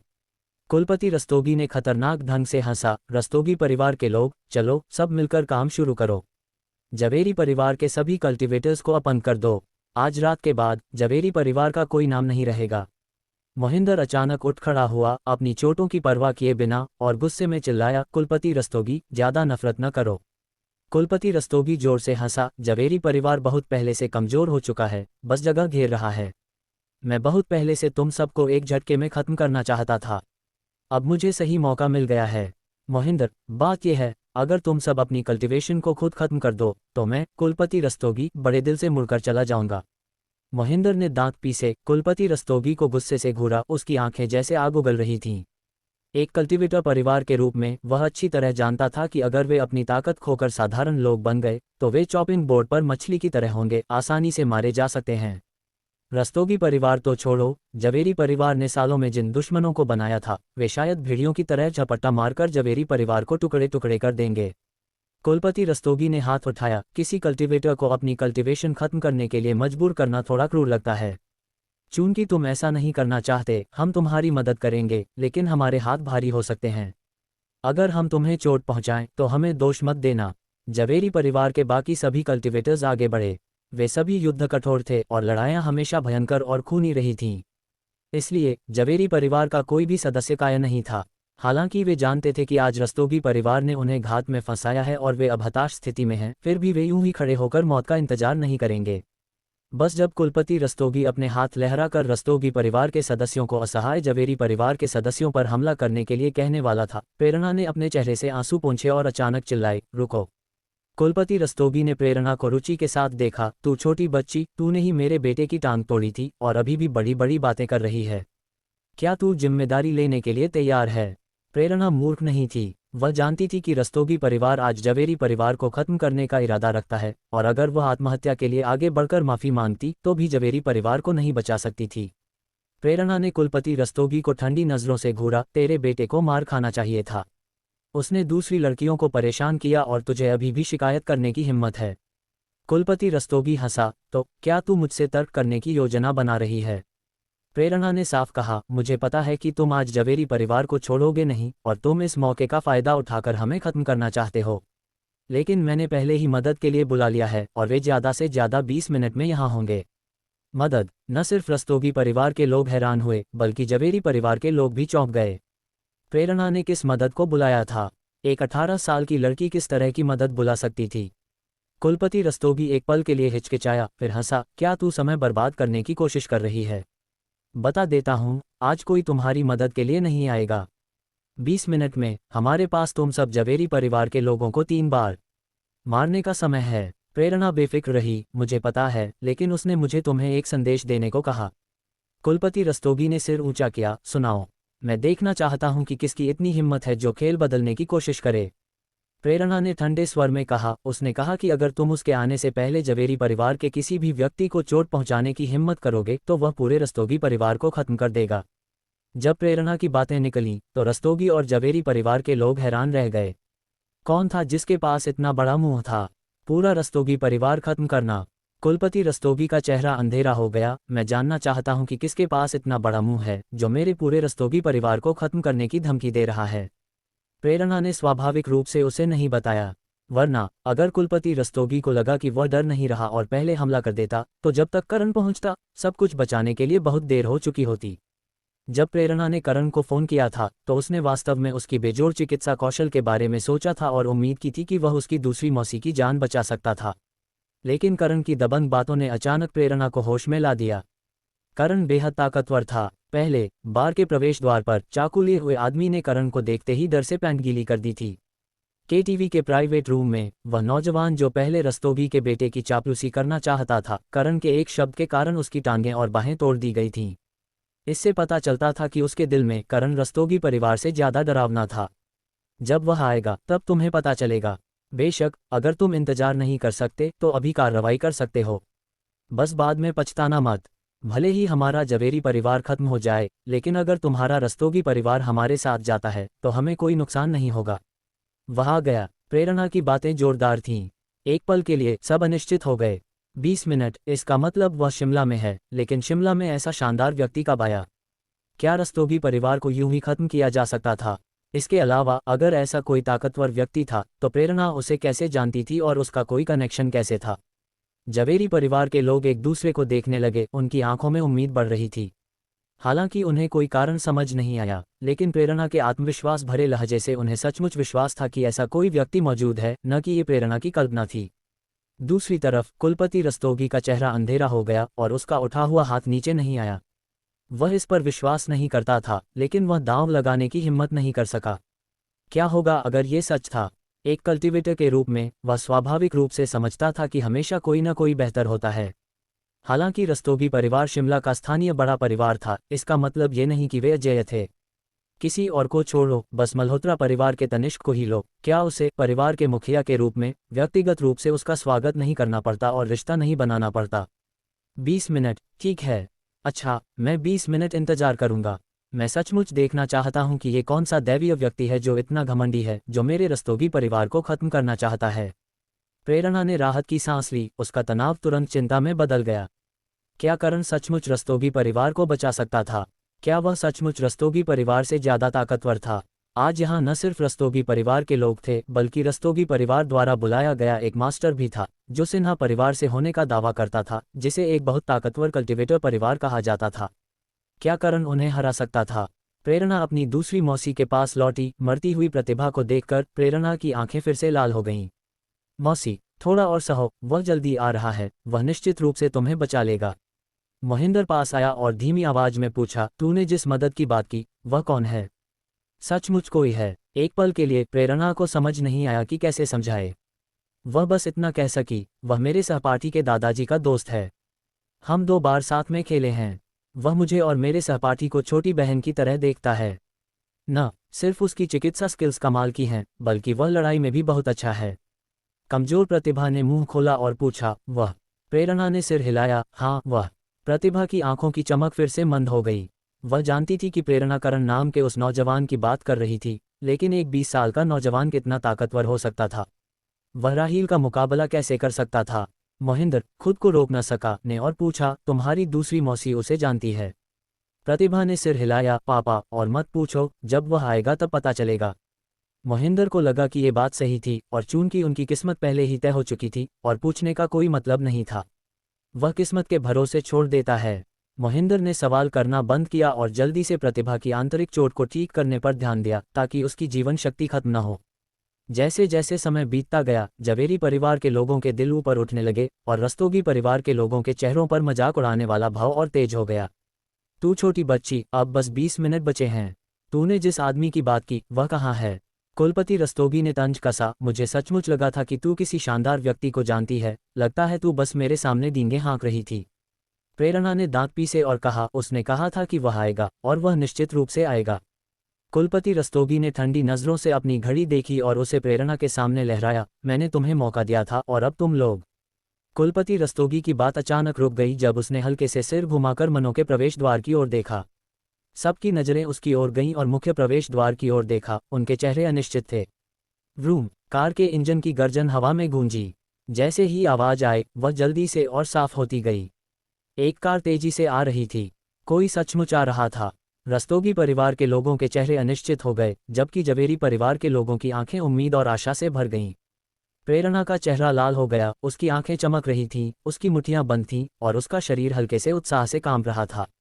वह आ गया, वह सचमुच आ गया। कार की गर्जन के बीच एक सफेद BMW X5 मनों के प्रवेश द्वार पर दिखाई दी। इसकी 2 चमकीली हेडलाइट्स अंधेरे को चीर रही थीं।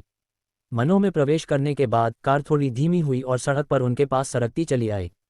कार टकराव के समूहों के पास रुकी, दरवाजा खुला और करण सबकी नजरों में आया, टी-शर्ट, शॉर्ट्स और चप्पल में कैजुअल लुक में। करण, प्रेरणा ने पुकारा, मेरी दूसरी मौसी की हालत बहुत खराब है। करण ने सिर हिलाया, बिना समय बर्बाद किए मुड़ा और अपनी कार में हमेशा रखी सिल्वर सुइयां ली और तेजी से प्रेरणा की ओर बढ़ा। उसने रस्तोगी परिवार के इकट्ठे हुए लोगों को देखा, साथ ही एक परिचित चेहरा। मुनाफ। करण ने रस्तोगी परिवार के लोगों को नजरअंदाज किया, व्यक्ति को बचाना ज्यादा जरूरी था।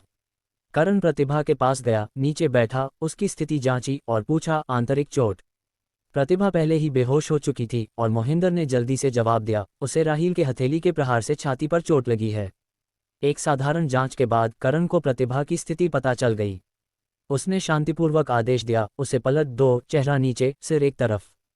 प्रेरणा और मोहिंदर ने जल्दी से करण के आदेशों का पालन किया। करण ने कहा, आपातकाल में मुझे स्पष्ट होना होगा। करण ने प्रतिभा के कपड़े पकड़े और फाड़ दिए। पल भर में उसके कपड़े आधे फट गए, जिससे उसकी चिकनी जैद जैसी पीठ नजर आई। हालांकि प्रतिभा 30 की थी, एक कल्टीवेटर होने के कारण, चाहे उसका चेहरा हो, त्वचा हो या फिगर, वह 20 साल की औरत से कम नहीं थी, बल्कि और भी गोरी और सख्त थी। प्रतिभा की पीठ तनी और जैद की तरह चिकनी थी, लेकिन अब उसकी बनियान के पीछे एक काला हथेली का निशान था, जो बहुत डरावना लग रहा था। मोहिंदर की आंखें अचानक चौड़ी हो गईं और वह चिल्लाया, जहर हथेली। करण ने सिर हिलाया, ये हथेली भारी है लेकिन प्रतिभा के लिए घातक नहीं है। जो सचमुच घातक है वह इस हथेली में मौजूद जहर है, जो 5 आंतरिक अंगों और 6 खोखले अंगों पर बोझ डालता है। करण बोलते हुए अपने हाथों को नहीं रोका, हवा की तरह सुइयां लगाता गया। पलक झपकते ही प्रतिभा की पीठ पर काले हथेली के निशान के आसपास सिल्वर सुइयां भर गईं। ये कौशल देखकर मोहिंदर के दिल में उम्मीद उमड़ पड़ी। सिल्वर सुइयां नरम थीं, फिर भी करण उन्हें एक ही बार में 3 इंच तक शरीर में डाल सकता था, साफ और सटीक, कभी दूसरी कोशिश की जरूरत नहीं पड़ी।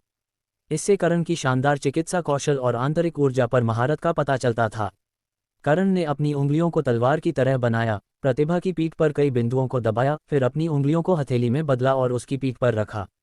उसकी आंतरिक ऊर्जा उसमें प्रवाहित हुई, जबकि उसका दूसरा हाथ धीरे धीरे मालिश की तरह हिलता रहा।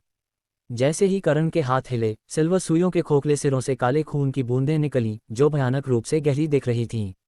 जहर। मोहिंदर की नज़रों में उम्मीद और हैरानी भर गई। ये अचानक आया नौजवान बहुत ताकतवर था। उसकी बहन बच गई थी। इसी बीच रस्तोगी परिवार के खेमे में सब एक दूसरे से फुसफुसा रहे थे। ये लड़का कौन है? लाइसेंस प्लेट शिमला की है। क्या ये सेठी परिवार के साथ है? असंभव, सेठी परिवार में इतनी हिम्मत नहीं कि हमारे रस्तोगी परिवार को खत्म करने की बात कहे। वह किसी को बचा रहा है। क्या हमें बस देखते रहना चाहिए? कुलपति रस्तोगी का चेहरा उदास था, वह दूर बैठे करण को घूर रहा था।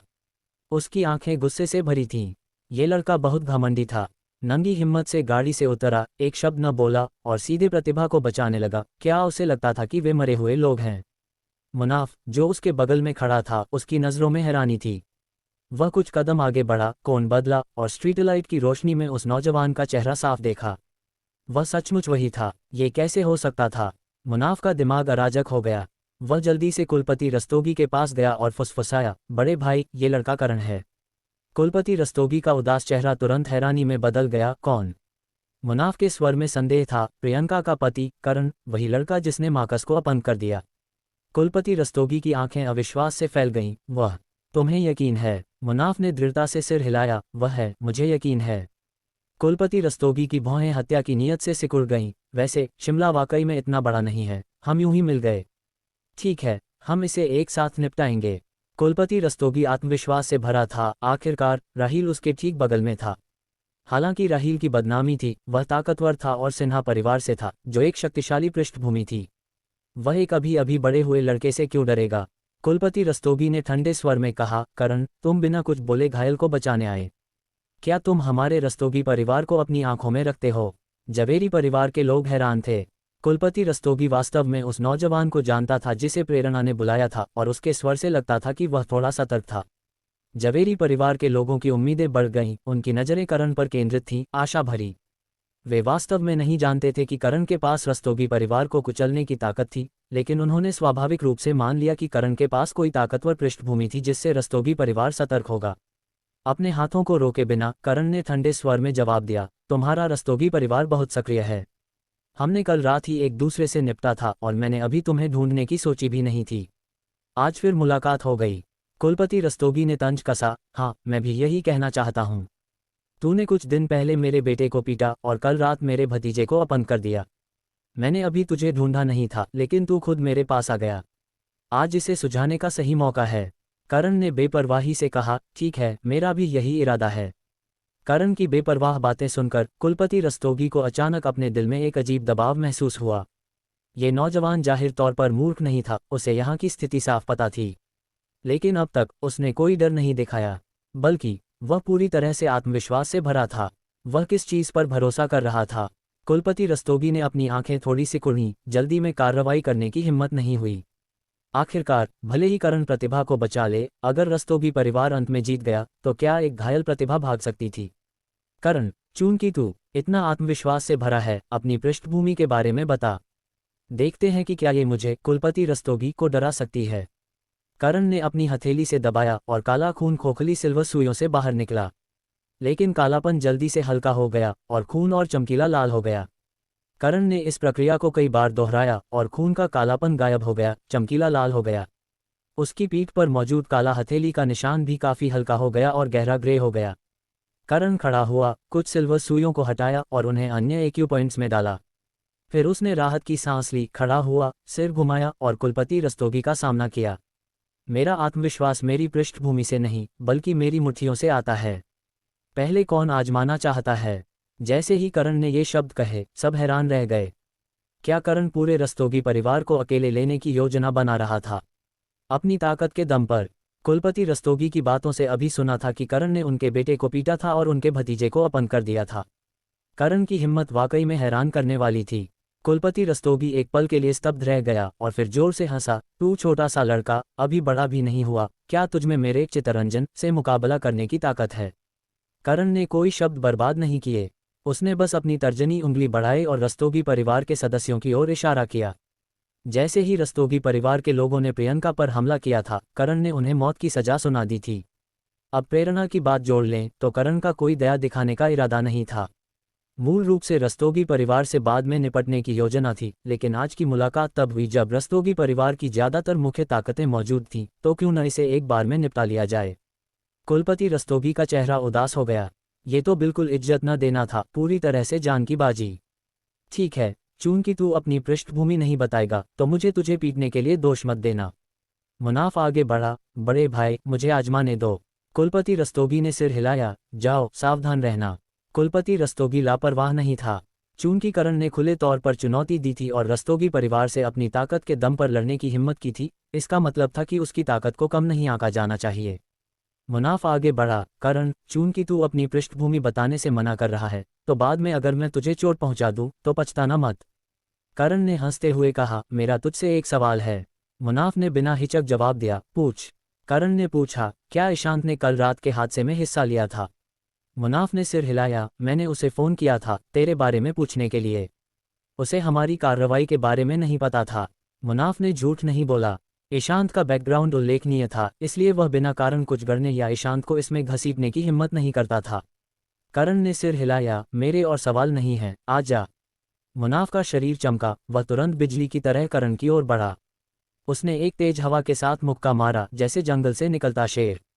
करण ने अपने कदम बदले, अपने शरीर को हल्के से झुकाकर मुनाफ के हमले से बच गया। मुनाफ का एक मुक्का, दो मुक्के, तीन मुक्के, सभी अपने निशाने से चूक गए। उसकी गति और ताकत काफी कम हो गई। उसी पल करण ने जवाबी हमला किया। बिना देखे अपनी कोहनी से मुनाफ के सिर पर सटीक प्रहार किया। मुनाफ का सिर गूंज उठा, उसकी नजरें काली पड़ गईं, तारे दिखने लगे और वह पीछे लड़खड़ा गया। करण मुड़ा, अपनी टांग उठाई और एक साधारण क्रूर साइड किक मारी। उसका चप्पल पहना पैर सीधे मुनाफ की छाती से टकराया। क्रैक! मुनाफ की छाती तुरंत धंस गई, अनगिनत पसलियां टूट गईं और उसका शरीर पीछे उड़ गया। वह जमीन पर गिरा, कई बार लुढ़का। मुनाफ उठने की कोशिश में जूझ रहा था। ऐसा लग रहा था जैसे वह रेंग कर खड़ा होना चाहता था, लेकिन आधे रास्ते में ही उसके मुंह से खून का फव्वारा निकला। उसकी गर्दन ढीली पड़ गई और वह वापस जमीन पर ढह गया, बेजान। ये दृश्य चौंकाने वाला था। सबकी नजरें पहले मुनाफ की धंसी हुई छाती पर गईं, फिर करण के चप्पल वाले पैर पर और अंत में करण के शांत और बेपरवाह चेहरे पर। उनके चेहरों पर अविश्वास लिखा था। मुनाफ को वास्तव में करण ने एक ही चाल में मार दिया था। हालांकि मुनाफ रस्तोगी परिवार का सबसे ताकतवर लड़ाका नहीं था, फिर भी वह परिवार का एक मजबूत आधार माना जाता था, जिसमें जबरदस्त ताकत थी। लेकिन वह करण के एक ही हमले को नहीं झेल सका। ये बहुत ज्यादा ताकतवर था। लोगों को अचानक करण का आत्मविश्वास समझ आया। ये उसकी पृष्ठभूमि पर नहीं बल्कि उसकी मुट्ठियों पर आधारित था। जवेरी परिवार के लोग अप्रत्याशित रूप से खुश थे। अगर करण इतना ताकतवर था तो क्या इसका मतलब था कि जवेरी परिवार आज रात के संकट से बच सकता था? जवेरी परिवार के लोगों की उत्साह और हैरानी के उलट रस्तोगी परिवार के लोग हैरान, गुस्से में और डरे हुए थे। चित्तरंजन की नज़र मुनाफ के शरीर से हटी। उसका चेहरा उदास और डरावना था। जांच किए बिना उसे पहले ही पता था कि मुनाफ मर चुका था। उस किक में इतनी ताकत थी। शाबाश, बहुत शाबाश। चित्तरंजन के शब्द ठंडे और खतरनाक थे। चूंकि तूने मुनाफ को मार दिया तो आज यहाँ से जिंदा निकलने की उम्मीद मत करना। करण ने शांति से जवाब दिया। शायद तुम ही वह हो जो यहाँ से नहीं निकलेगा। चित्तरंजन ने अपनी नज़र राहील की ओर मोड़ी, जो अब तक शो देख रहा था, और गंभीरता से कहा, मिस्टर राहील, कृपया मेरी मदद करें और इसे मार दें। राहील की आंखें ठंडी थीं, उसकी त्रिकोणीय नज़रें चालाकी से भरी थीं। तुमने मुझे पहले जवेरी परिवार के लोगों से निपटने के लिए कहा था, लेकिन ये लड़का उनमें से नहीं है। चित्तरंजन तुरंत समझ गया कि राहील का क्या मतलब था। राहील अपनी मदद की कीमत बढ़ा रहा था और ज़्यादा पैसे चाहता था। बिना हिचक चित्तरंजन ने कहा, इसे मार दो, मैं तय की गई राशि में 50% और जोड़ दूंगा। राहील की आंखें चमक उठीं। एक 20 साल के लड़के को मारना आसान था, है ना? ये आसान और खुशी भरे 10 करोड़ थे। डील। राहिल करण की ओर चला, हंसते हुए, लड़के तुम्हारी किस्मत खराब है। अगली बार बेहतर जिंदगी चुनना। करण ने तंज कसा, सुना है तुम सिन्हा परिवार से हो। राहिल हंसा, हालांकि मैं सिन्हा परिवार से हूं, मैं कई साल पहले छोड़ चुका हूं और अब उनका ज्यादा कनेक्शन नहीं है। क्यों? क्या तुम कोई रिश्ता जोड़ना चाहते हो? ये मुमकिन नहीं है, मैं बहुत व्यावहारिक हूं और मुझे सिर्फ पैसे की परवाह है। चूंकि रस्तोगी परिवार ने मुझे पैसे दिए हैं तो लड़के अपनी किस्मत मान लो। करण ने बेपरवाही से कहा, मुझे सिन्हा परिवार के एक दो लोग पता हैं। हमारा ज्यादा कनेक्शन नहीं है, लेकिन मैं तुम्हें एक मौका दे सकता हूं।